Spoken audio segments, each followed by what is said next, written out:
मित्रांनो, येत्या मंगळवारी 9 जून रोजी सायंकाळी सूर्यास्तानंतर काळोख पडल्यानंतर पश्चिम आकाशामध्ये गुरु शुक्र युतीचे सुरम्य दर्शन आपणास होणार आहे आणि साध्या डोळ्यांनी रात्री 9 वाजेपर्यंत हे दृश्य आपल्याला पाहता येईल. गुरुपेक्षा शुक्र जास्त तेजस्वी दिसेल. शुक्र हा -3.9 दिसेल आणि गुरु हा -1.9 दिसेल. शुक्र आणि गुरु याच्यामध्ये फक्त 2 अंशाचं अंतर असणार आहे. इतकं सुंदर दृश्य आपल्याला पाहता येणार आहे.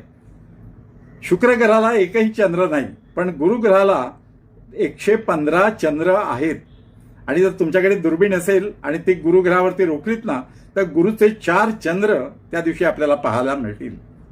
शुक्राचा पृष्ठभाग, सूर्याचा जो प्रकाश त्याच्यावर पडतो तो 76% प्रकाश परावर्तित करतो आणि गुरु हा 50% प्रकाश परावर्तित करतो. त्यामुळे शुक्र हा गुरुपेक्षा जास्त तेजस्वी दिसतो. गेल्या वर्षी 12 ऑगस्ट 2025 ला गुरु शुक्र युतीचं दृश्य आपल्याला पाहायला मिळालं होतं. आता यानंतर 25 ऑगस्ट 2027 म्हणजे पुढच्या